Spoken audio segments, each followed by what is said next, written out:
We'll change the name. That's okay, thanks. You don't have a glass of water yet. Thanks. No.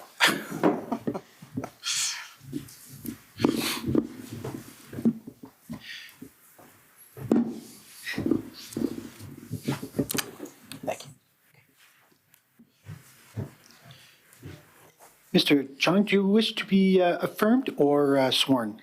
I'll swear in, please. Okay. Thank you. Could you please state your name and spell your last name for the record, please? My name is Michael Chong, C-H-O-N-G. Do you swear that the testimony you're about to give today is the truth, the whole truth, and nothing but the truth? I do. Thank you very much. Counsel, you may proceed. Thank you. Good afternoon, Mr. Chong. As you know, my name is Natalia Rodriguez. I'm Commission Counsel. On February 15, 2024, you had an interview with Commission Counsel. Is that right? That's correct. And an interview summary was generated from that interview, correct? That's correct. And so I will now turn up WIT18.EN.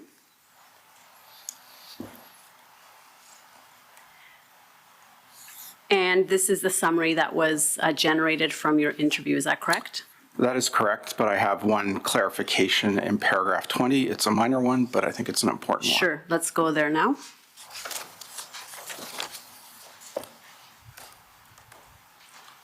In paragraph 20, in the second bracketed portion of the paragraph, I just want to clarify that the Conservative Party requires a payment of a minimal membership fee, but the Liberal Party of Canada does not. Okay, thank you. So what I understand you to be saying is that while it says there that you observe that both the CPC and the Liberal Party have minimal criteria and you ascribe the payment of the minimal membership fee to both, it is actually only true for the Conservative Party and not for the Liberal Party of Canada. Am I understanding that correctly? That is correct. Okay, thank you. Do you have any other modifications, additions, or deletions to make to this summary? I do not. And do you otherwise, given the caveats that we just discussed, adopt the contents of this witness summary as you just modified as part of your evidence before this commission? I do. Thank you. So we'll have that entered in as the next exhibit. And for the record, the French translation of that summary can be found at WIT18.FR, and that will also go in as an exhibit. Do you have a copy of your interview summary with you? I do not. Okay, wasn't sure. And do you wish to have one with you? That would be helpful. Okay. Oh, thank you. And so you can refer to it if you wish, just to recall parts of your evidence. And just a little bit in terms of your background, I understand you are a Conservative Member of Parliament for Wellington Halton, is that right? Wellington Halton Hills, that's correct. And you were first elected as an MP in 2004, is that right? That's correct.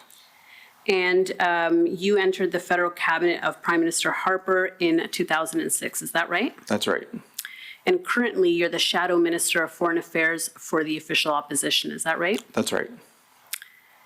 And you received a briefing from CSIS concerning foreign interference in May of 2023, is that right?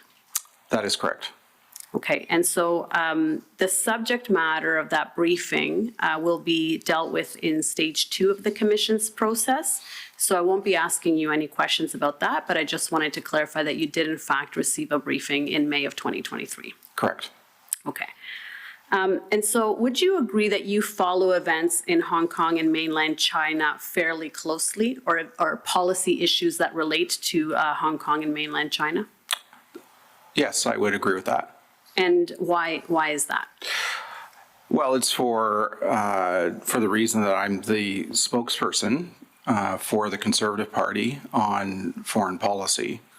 And so for that reason, I follow foreign affairs quite closely. And as is known, developments in the People's Republic of China, including in the Special Administrative Region of Hong Kong, have been of particular note in foreign policy, not just here in Canada, but in other Western democracies. And do you have a personal family connection to Hong Kong as well? I do. My father immigrated from Hong Kong to Canada in 1952 as a Chinese immigrant. He came here alone, and so as a result, the rest of his family, my extended family, remained behind in Hong Kong. And so I have a lot of family over there presently in Hong Kong. And is the family connections part of the reason why you have been and continue to be vocal on issues related to the PRC? No, actually, my primary reason for speaking up is that I speak for the Conservative Party of Canada with respect to foreign policy. That's the reason why I have been speaking on matters concerning foreign policy, particularly on matters related to the People's Republic of China and Hong Kong. Okay, so you speak to matters of foreign, that have a foreign element, so to speak, foreign affairs element, and that includes issues related to the PRC, but it also includes issues relating to other countries. Is that what you're saying? Yeah, that's right. And look, I obviously follow things closely in Hong Kong out of personal interest as well. But when I speak, I'm speaking on behalf of the party. And because I've been given this role by the party leader, I have an obligation to speak up on the party's position on foreign policy, including with respect to the PRC. And what are some of the issues that you have spoken up about in relation to the PRC in your role as shadow minister? Both domestic and foreign. Obviously spoke up frequently about foreign interference threat activities taking place here on Canadian soil that are directed toward Canadian citizens. Spoke up about espionage activities that have been directed toward Canadian universities, private sector companies. Both the espionage and the foreign interference activities are activities that have been at the direction of the People's Republic of China. I've spoken up on international issues as it relates to China's violations of international law, as it relates to the Convention of the Law of the Sea in the South China Sea, and its increasing illegal actions as it relates to the Philippines, to Malaysia, to Vietnam, and to other vessels in that area. I've spoken up on its violation of the 1997 Joint Declaration, the Sino-British Joint Declaration, which is an international treaty which guarantees Hong Kong's liberties and civil rights for 50 years from 1997. Spoken up on issues concerning its violations of international law as it relates to the Genocide Convention of 1948, as it relates to the Uyghurs in Xinjiang province, its persecution of other minority groups in the PRC, Christians, Tibetans, and other minorities. So it is a broad file as the relationship between our two countries is broad, wide, and deep. And with respect to the 2019 election, I understand that your primary role in 2019 was as a candidate. Is that right? Yes. Did you have any role in the national campaign? I did not. Formally or informally either? No. And speaking about the 2019 election, I understand that about 2 months ahead of that election, you received an email that you reported as suspicious. Is that right? That's correct. I received what was obviously a spoof email, an email purportedly from the Ministry of Foreign Affairs of the People's Republic of China that contained a veiled threat that suggested that I was banned not only from entering the PRC, but that other Asian countries would have been notified of such ban, implying that I could be extradited from those other Asian countries to the PRC. I took the step at the time of notifying the Minister of Foreign Affairs, in particular her staff person, her exempt staff person or political staff person, and forwarded that communication to that staff person. So I'll take you to the email. It's at MMC4.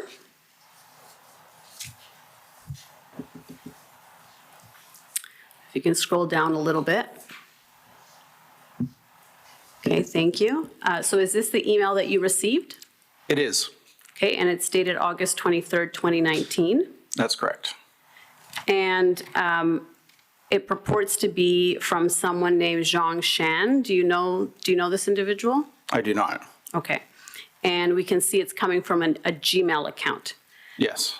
Who did you understand the email to be from? From an individual who sent it from a Gmail account, but who put the prefix on the account to suggest that it was from the Ministry of Foreign Affairs of the People's Republic of China. Okay. And so the language that you were paraphrasing is there. We can read it into the record. This is to inform you that you've been barred from entering Chinese territory, including Hong Kong. A note will be sent to other Asian countries and cities. Do not attempt to enter Beijing, Shanghai, or Hong Kong, as you will be ejected from entry. Thank you. So what did you understand that to be communicating?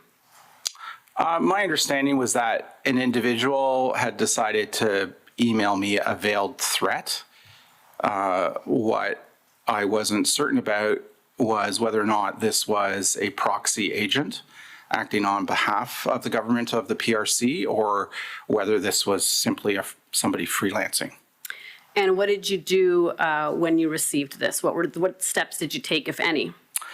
So I contacted the Minister of Foreign Affairs exempt staffer, whose name escapes me, and I told that person that I had received this email. I forwarded the email on to that individual, and that was the last I heard of it.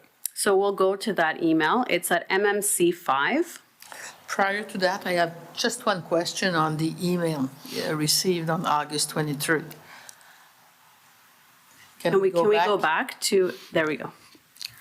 There's a reference to the https petitions.ourcommons.ca.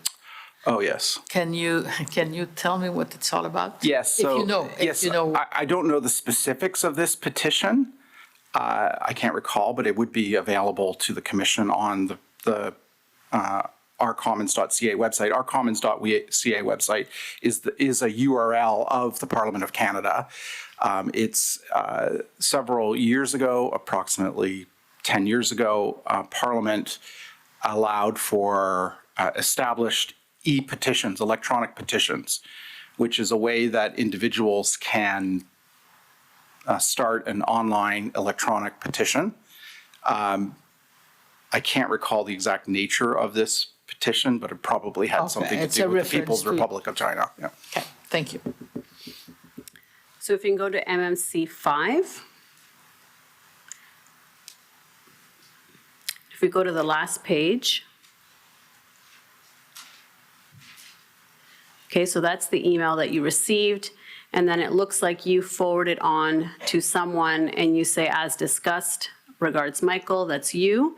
And if we go up, we can see that the person says, got it, thanks, Michael, we'll be in touch. And that person's, if we just go down a bit, sorry, that person's title is Advisor, Planning and Regional Affairs, Ontario, Office of the Minister of Foreign Affairs.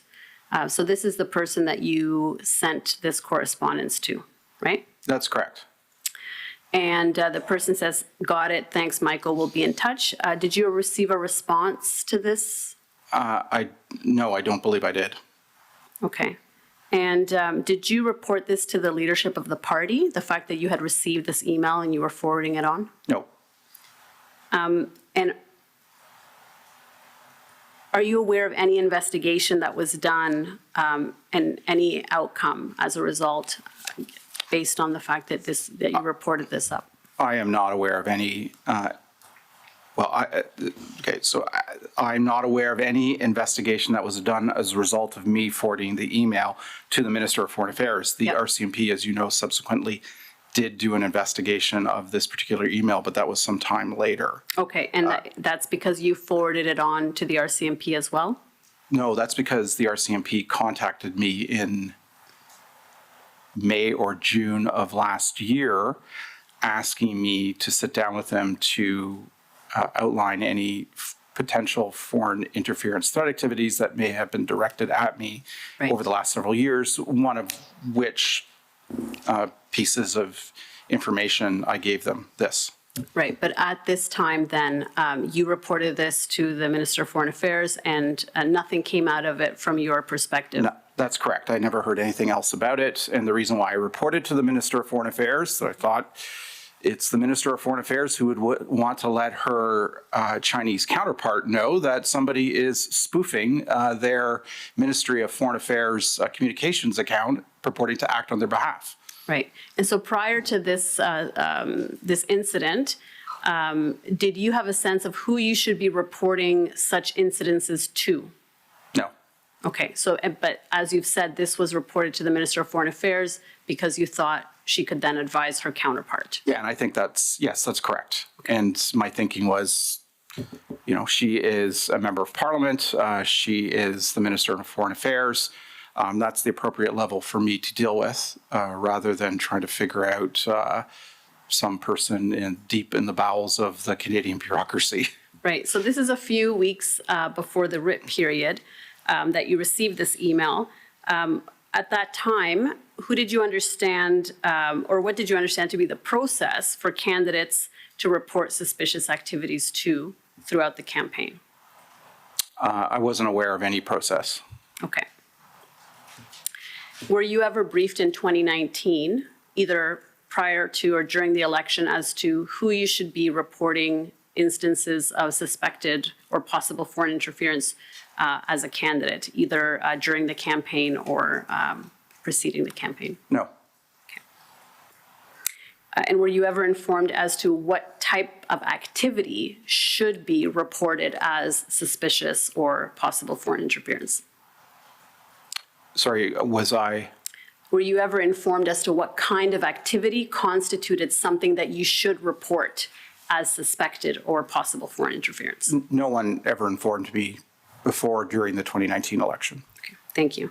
And during the 2019 election, were you ever made aware of any concerns regarding irregularities due to foreign interference? Before the 20... In the 2019 Yeah. election, during the election, either during or after, Yep. were you ever told either by fellow candidates or other MPs or people on campaign staffers about incidences of suspected or possible foreign interference or issues related to that in 2019? Was that something that you were ever made aware of? No. Okay. And in 2019, were you aware of the site task force? Yes, I was aware of it. And what was your understanding of their role? It had been stood up to protect the integrity of the general election. It was an intra-governmental task force within the Government of Canada to ensure protection of the election from foreign threats and foreign interference. And did you understand that they were an entity that you were to report instances of suspected foreign interference to? No. So turning now to the 2021 election, I understand that in September of 2021, you participated in an all-candidates meeting in the township of Puslinch. Can you tell us a little bit about that and what happened? So Puslinch Township is a rural township in my riding of Wellington-Halton Hills. It's a small rural township consisting of roughly, I think, 6,000 or 7,000 people. That is the municipality of the corporation of the township of Puslinch, to give you an idea of its scale. Most everyone knows each other. This all candidates debate has been run by the local service club there for many decades. They do the same thing during federal and provincial elections. During this particular all candidates debate, which took place entirely over Zoom as a result of the restrictions of the pandemic, there was an individual who appeared in the audience who asked two very loaded questions that suddenly piqued my interest. This individual spoke in Mandarin accented English and asked me two questions that were really in the form of two accusations. The first was that I was responsible in criticizing the government of the People's Republic of China for the rise in anti-Chinese racism and discrimination in Canada.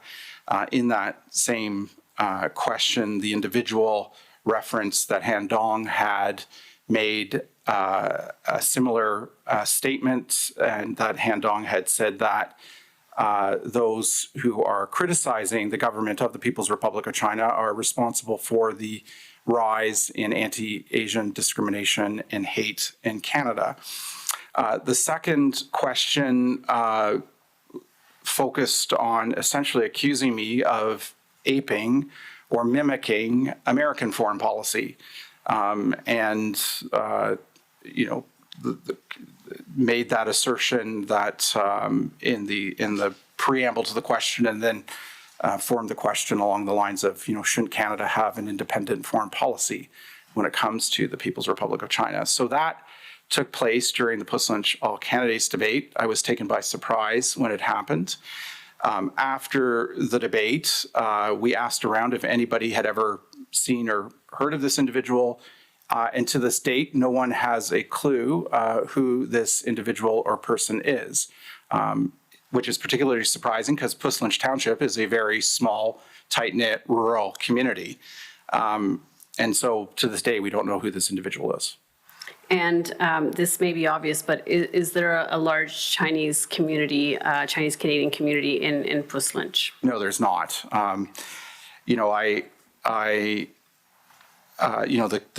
The riding I represent is largely a rural agricultural riding with smaller towns in it. Frankly,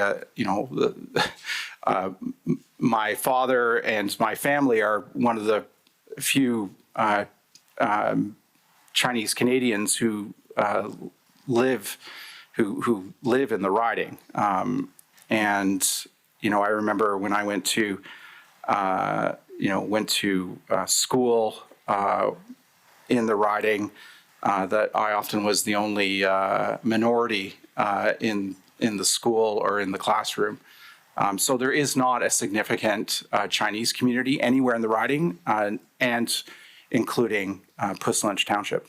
So fair to say that, given what you've just told us, you deemed this incident as suspicious? I did. I have not concluded that it's foreign interference threat activities directed at me during an election because I don't have any evidence it was directed by the PRC consulate in Toronto, but it's consistent with those kinds of activities. And did you report this incident? I did several months later to CSIS. To CSIS, okay. And so I want to pull up MMC 8.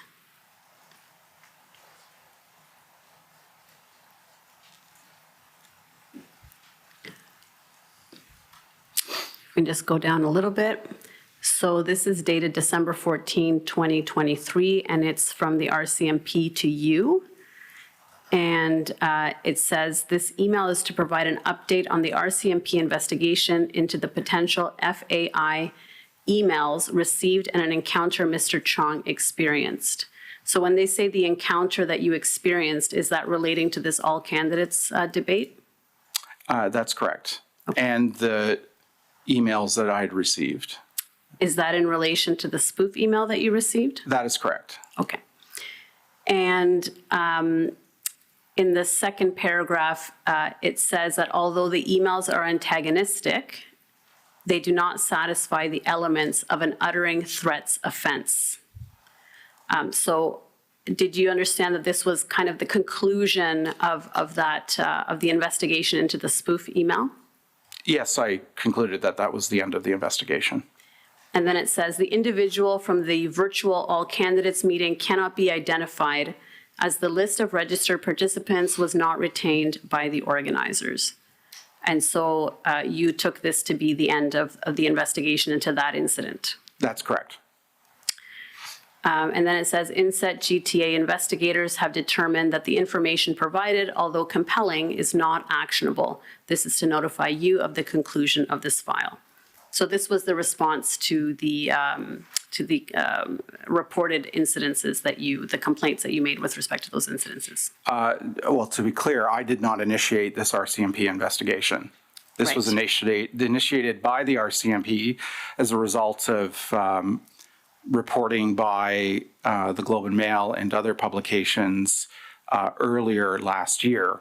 As a result of that public reporting, the INSET GTA group of the RCMP contacted my office, asked to sit down with me and to talk to me about any potential foreign interference threat activities that I may have experienced.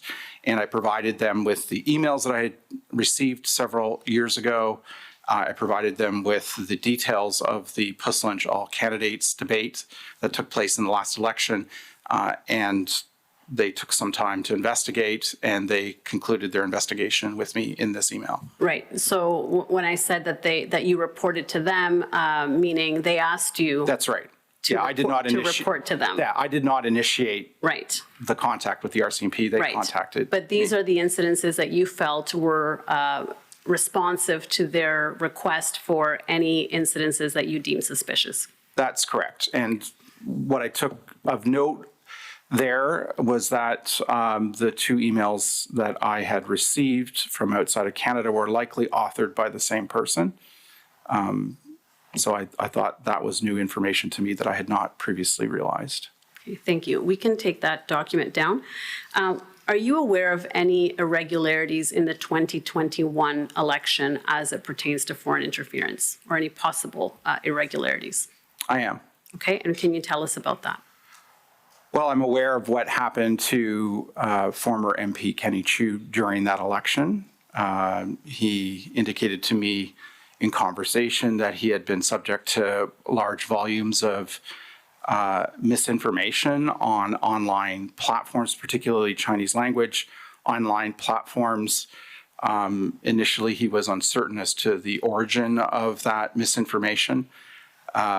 And so that is one incident that I was aware of. The second, that's one incident that I was aware of. And so was he reporting this to you during the election campaign, the RIP period, or was this sometime afterwards that he told you about this? My recollection is that it was, if not during the RIP period, it was immediately thereafter, in the day or two after the election. And did you see any examples of this misinformation that he was bringing up with you, or was he just telling you about it, or did you see examples of this yourself?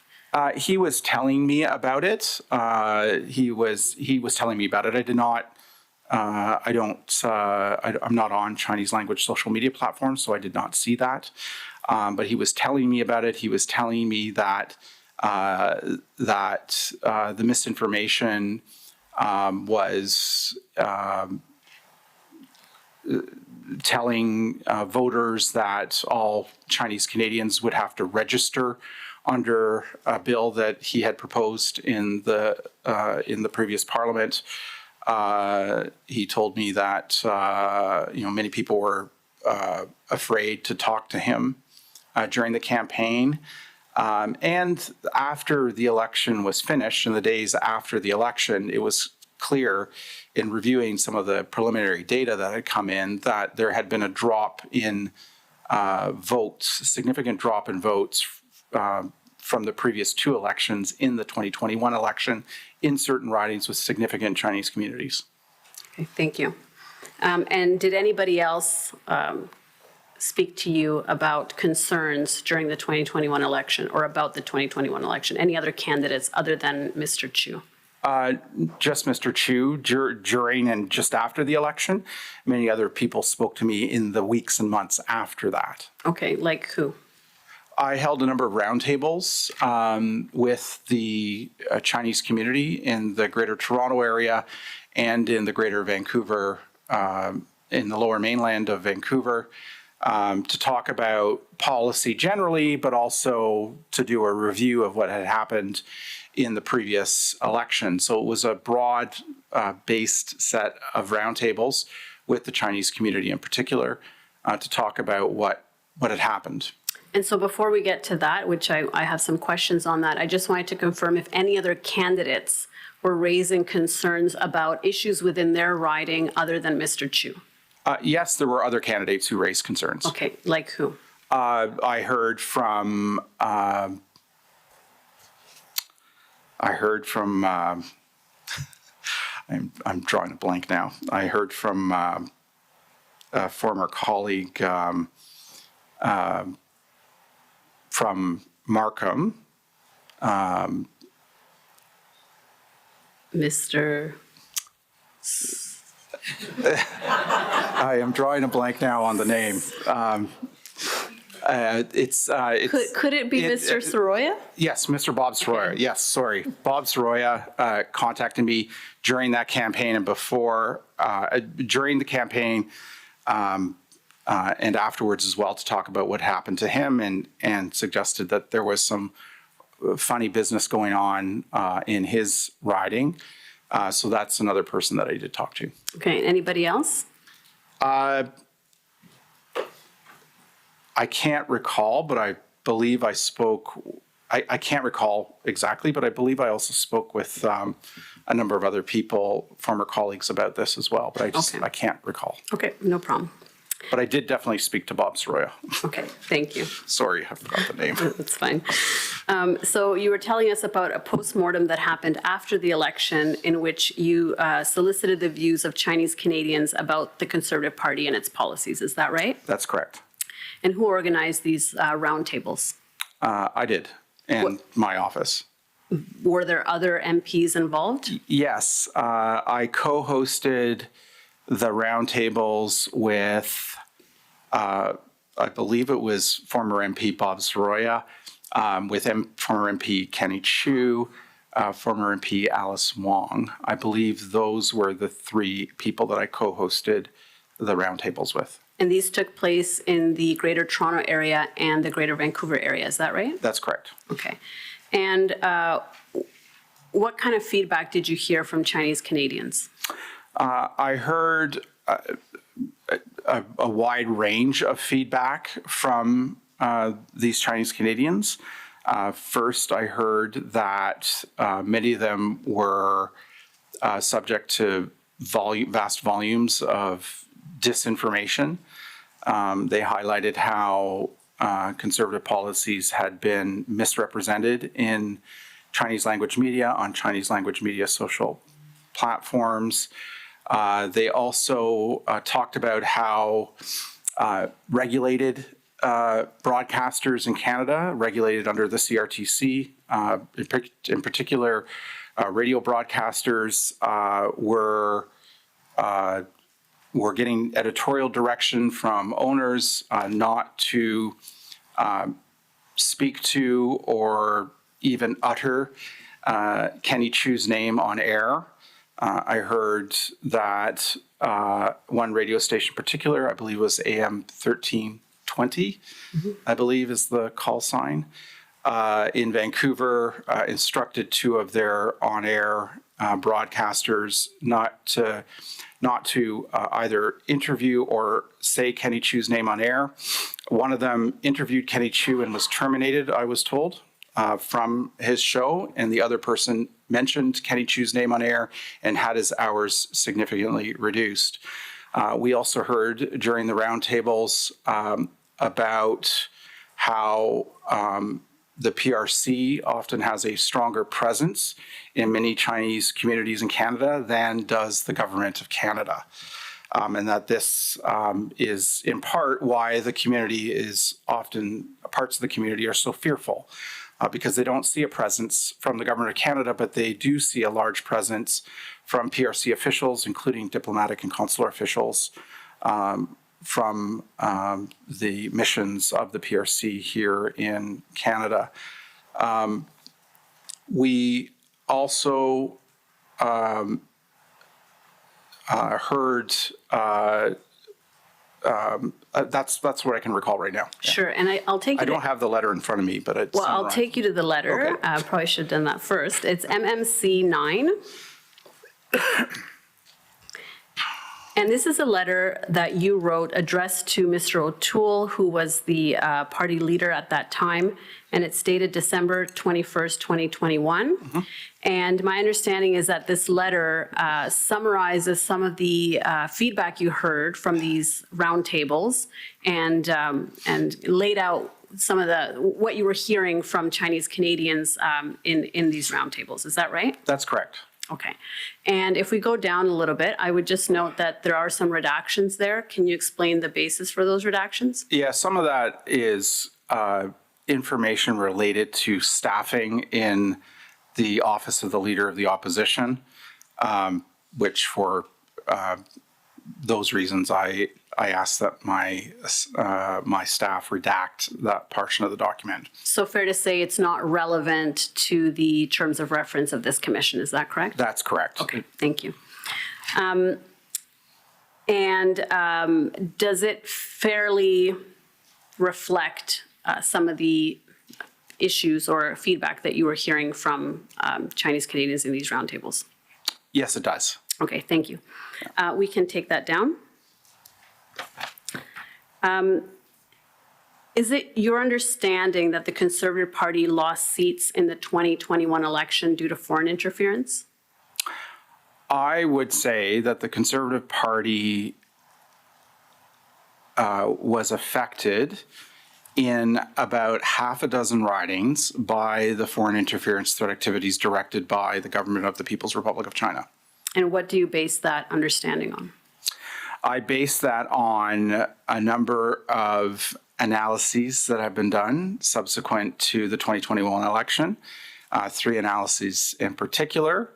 The analysis done by the Rapid Response Mechanism of Global Affairs Canada during the writ period that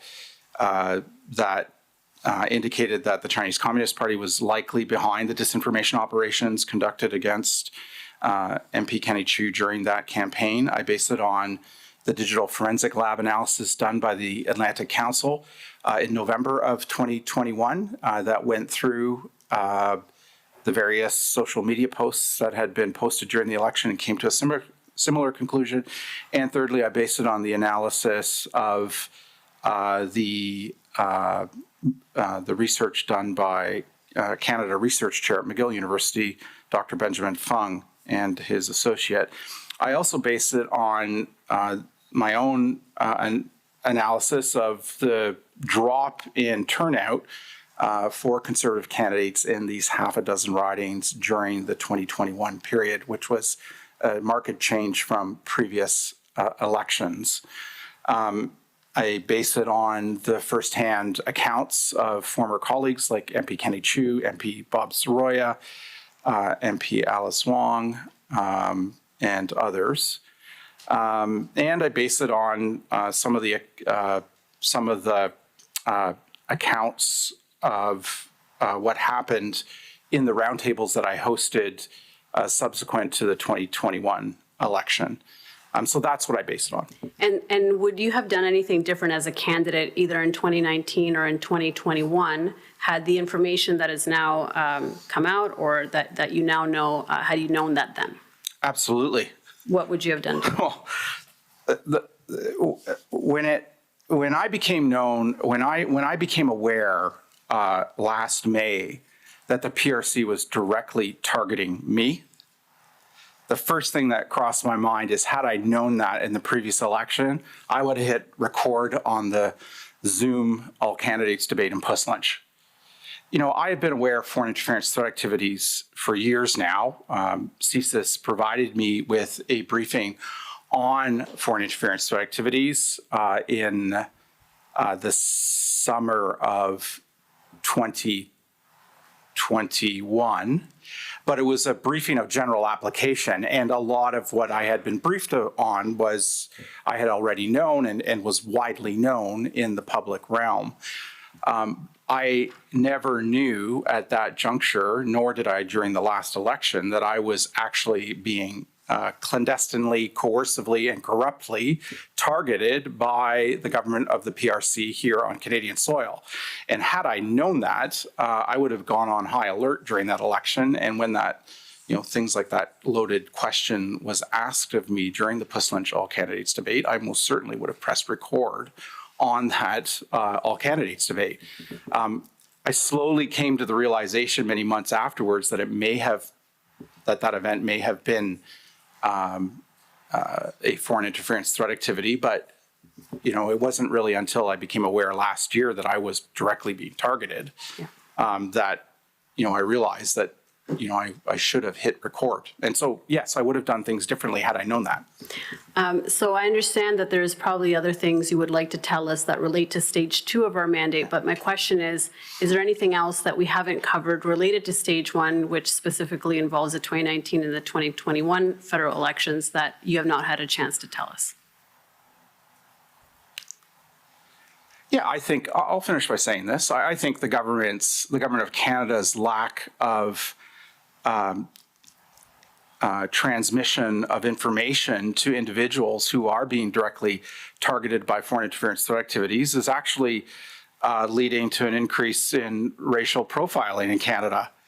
When I became aware of the allegations just over a year ago in the fall of 2022 that the PRC had been, reports that the PRC had been assisting candidates and candidates for nomination and candidates for election with funds for their, and with other assistance for their election, I asked my campaign manager to pull the lists of all the people with Chinese last names who had donated to my 2021 campaign and my 2019 campaigns to ensure that just to check whether or not they may be people under suspicion.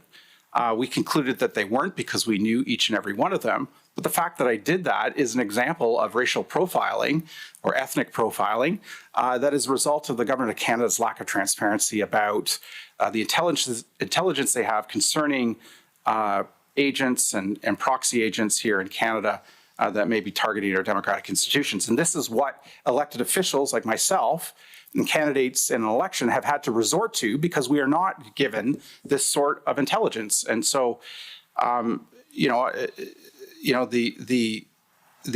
the infuriating thing about what has happened over the last couple of years is the intimation that people raising legitimate concerns about threats to the security of Canada, threats to the security of Canadian citizens, threats to the rules-based international order are responsible for fomenting anti-Asian racism and discrimination when in fact, it's the government of Canada and its lack of transparency that is actually creating a lot of distrust and a lot of innuendo in the Chinese community because they haven't been forthright about the intelligence that they have. Thank you, Mr. Chong. Those are my questions. Thank you, Commissioner. Thank you. So there's going to be some cross-examination. The first one on the list was the Conservative Party. Commissioner, sorry, Mr. DeLuca unfortunately had to leave, but he let me know that the Conservative Party does not have any questions. Perfect, thank you. Then Council for the Human Rights Coalition.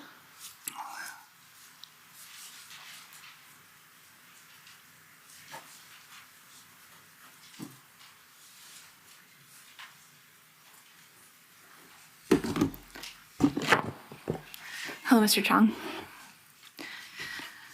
Based on your understanding of how the Chinese government engages in foreign interference and transnational repression against those who oppose their policies abroad, do you think you were targeted because of your public advocacy regarding the Chinese government and its policies, including as they relate to Hong Kong and targeted groups like Uyghurs and Tibetans, for example? Absolutely. The bizarre situation that I found myself in was that I had introduced two motions in the House of Commons, one in the fall of 2020 and the second in early 2021.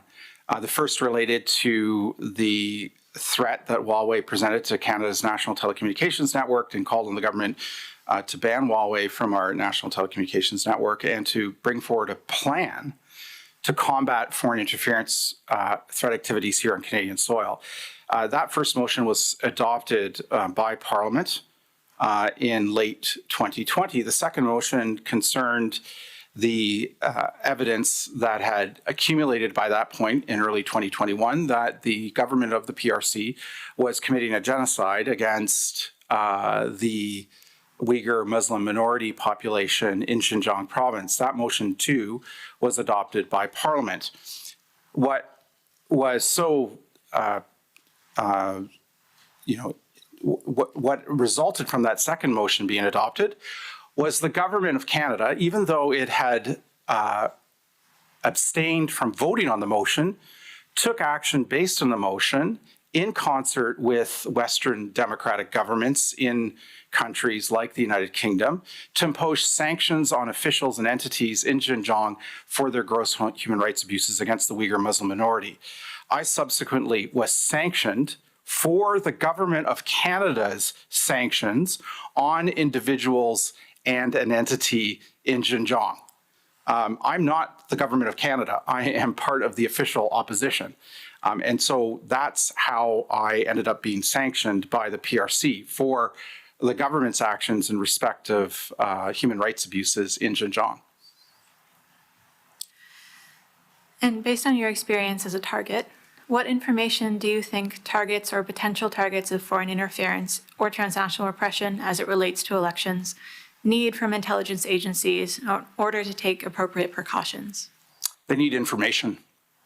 And this is advice that CSIS has provided to the ministry in what little information we have received from heavily redacted documents presented to the Procedure and House Affairs Committee of the House of Commons. It is clear that the director of CSIS has advised the government that sunlight and transparency is one tool in a suite of tools that are necessary to combat foreign interference threat activities here on Canadian soil. CSIS has advised the government that by going public about details concerning foreign interference threat activities on part of authoritarian states, that they are able to inform the public, build resilience in the public, so the public is armed with this information and can protect themselves from these foreign interference threat activities. Because as CSIS has advised, many foreign interference threat activities do not rise to the level of a criminal prosecution. And it is often difficult to translate intelligence into evidence.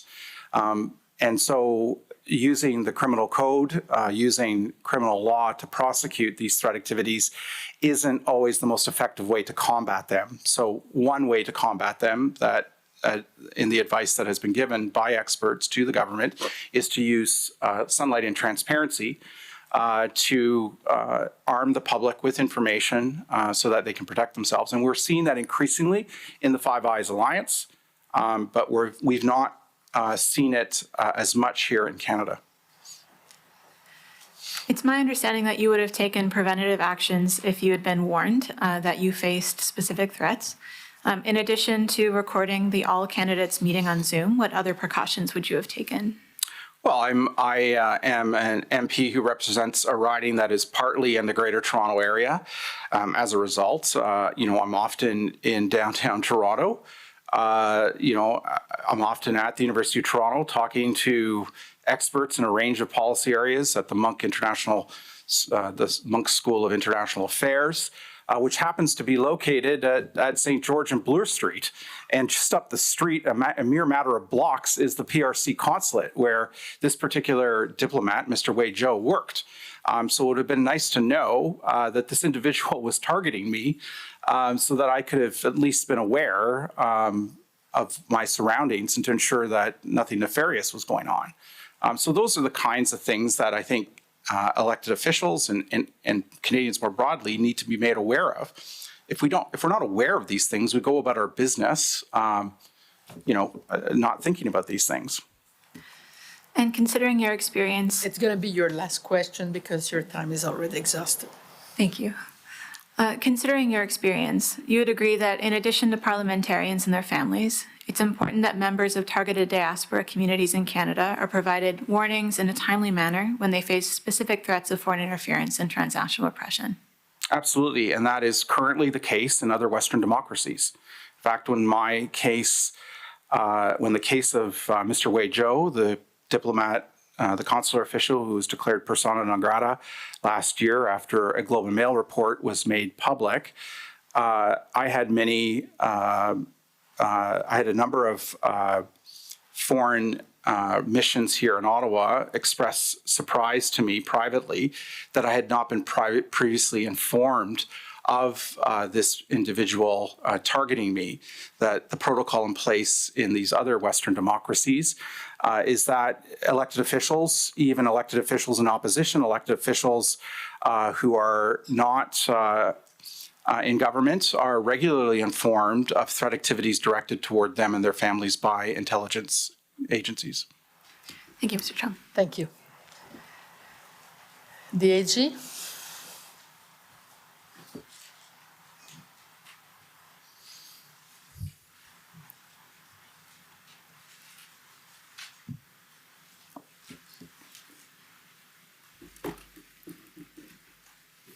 Good afternoon, Mr. Chung. Just a couple of questions. The round tables that you organized, approximately how many of those did you hold? Approximately 3. And how many people attended? It was in the dozens. And were these all Chinese Canadians or a mix of people? They were all Chinese Canadians. Right.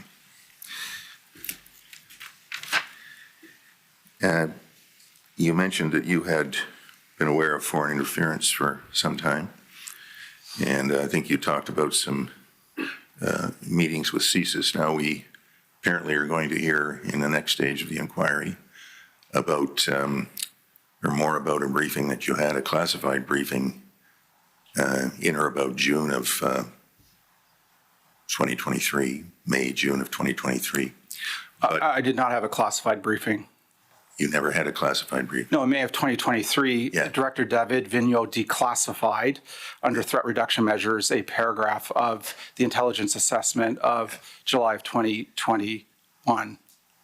You had, let me put it another way, you had a briefing in which you had received some information that was formerly classified information. That's correct. One paragraph that was declassified. Whereas in the previous briefings, that did not occur. That's correct. Right. And my understanding is you had maybe 4 or 5 of those briefings, those other briefings prior to the May or June of 2023 briefing. Is that fair? No, No? that's not correct. I had one me. briefing from CSIS of general application in the summer of 2021 about foreign interference threat activities here on Canadian soil. That briefing took place in Toronto. That briefing was of general application. My understanding, I was the first member of parliament to be briefed in this way. And that briefing did not contain any information about any threats directed toward me. I just want to be clear because we may hear more about this later, but your evidence is that you had only one briefing prior to the briefing in May or That's June of correct. 2023. Yes. All right, thank you. And you used the word targeted. What do you mean by that?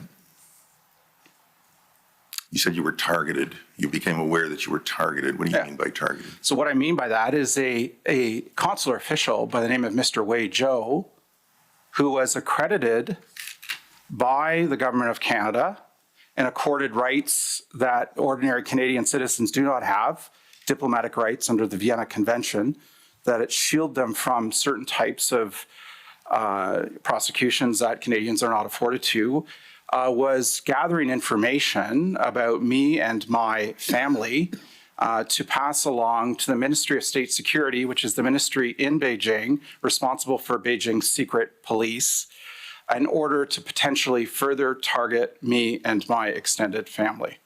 That's what I mean by targeting. I'm just wondering if I might.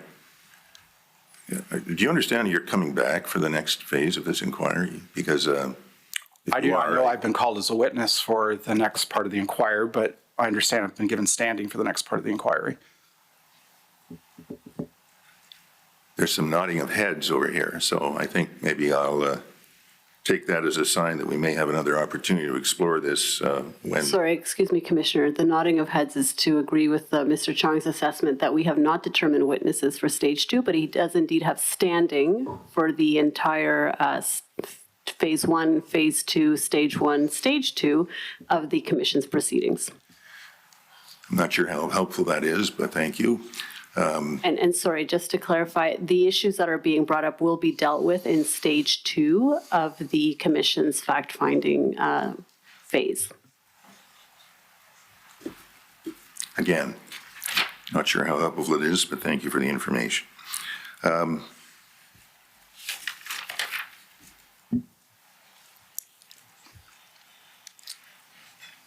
Sorry, just let me check my note. The only direct knowledge you have, at least of but what you believe is potential foreign interference in your campaign in 2021 was this incident on Zoom in the Puslinch Township meeting. Is that fair? Yeah, I don't know that that was for a foreign interference threat activity. I don't have the evidence to make that conclusion. It's not inconsistent with a foreign interference threat activity of the People's Republic of China, but I don't know, or I haven't concluded, I haven't assessed that it is indeed a foreign interference threat activity. Okay, but that's the only thing that I heard with respect to your own campaign. You have talked to others and you told us about that, but is that correct? In the 2021 Yes. campaign, yes, that's correct. All right, thank you. Thank you.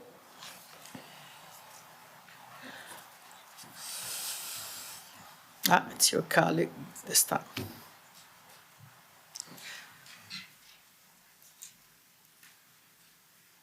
So he's Council 2, Michael Chung, for those that do not know. Thank you, Commissioner. Mr. Chong, just a couple of questions. At paragraph 20 of your interview summary, we don't need to go there, but you recall that you said that nomination rules are vulnerable to foreign interference. Is that right? That's correct. And the Commission has heard evidence that rules for nomination contests are similar to those for leadership contests, because if you're a registered member, you can vote in a leadership contest. And I wondered if the concerns that you have about nomination contests would also apply to leadership contests. Yes, the concerns I have about nomination contests apply to leadership contests. In fact, my concern about leadership contests are even greater than my concern about nomination contests, and here's why. The nomination contest is not the end of the matter. When a person is elected or selected as the candidate for a registered political party, there is then a subsequent very important step, which is the election or by-election to elect that individual to the House of Commons. No such second step exists for the election of a party leader. And so if the vulnerabilities that have been exposed in testimony today and yesterday are in place for the election of a leader of a party, particularly of a party that has the majority of seats or commands the majority of support in the House of Commons, we are effectively opening up the appointment of heads of government in this country, including prime ministers and premiers, to this foreign interference. I think of my late colleague, the Honorable Jim Prentice. When Jim Prentice was appointed Premier of the province of Alberta, he was a private citizen. He was no different than anybody walking down Wellington Street today, who was appointed by the Lieutenant Governor of the province of Alberta to be full Premier of that province. He did not have a seat in the Legislative Assembly of the province of Alberta. He had simply been elected as leader of the Alberta PC Party. And what has happened in recent decades, both at the provincial and the federal level, is that party caucuses have deferred the election, the selection of party leaders to the registered political parties. And so we could have a situation here in Canada where a prime minister resigns from office, the registered political party conducts an election for the leader. That election, if subject to the same kind of rules that some of the parties have outlined here today and yesterday at the Commission, would result in the appointment of a prime minister who does not have a seat in the House of Commons and who was elected through a process that was significantly compromised by non-citizens and by foreign state actors. And so that's why I think, that's why I'm very concerned, not just about some of the evidence that we've heard here in front of the commission with respect to party nominations, but also how it relates to the appointment of heads of government, particularly the appointment of a prime minister by the Governor General. Thank you, Mr. Chong. In your testimony to Commission Counsel, Ms. Rodriguez, you discussed disinformation campaigns in Kenny Chiu's campaign. You recall that? Yes, I do. And at times in these hearings today, there have been some suggestions that opinions, views, and articles in these campaigns or in these disinformation campaigns may just form part of legitimate debate in a free election. And I wanted to provide you an opportunity to comment on that. Yeah, free debate, misinformed debate, even misinformed opinions are the right of any Canadian citizen during an election and in between elections. People are right to express their points of view, however informed or misinformed they are. So there's nothing wrong about doing that. What is wrong is if a foreign state actor, directly or indirectly, clandestinely, corruptly, or coercively, is spreading disinformation and misinformation during or even before elections in this country. That is not acceptable. Using clandestine, coercive, and corrupt methods is foreign interference. And any state actor that participates in the dissemination of that kind of information in that way is committing foreign interference, a violation of foreign interference law in Canada, and needs to be held accountable. And if that violation of our laws here in Canada doesn't rise to the level of a criminal prosecution, then the Government of Canada has a range of other tools in the toolkit to go after that foreign interference. Thank you, Mr. Chong. That's very helpful. Those are my questions, Commissioner. Thank you. Thank you very much. You're free to go Merci, Madame. and to come back whenever you want to assist.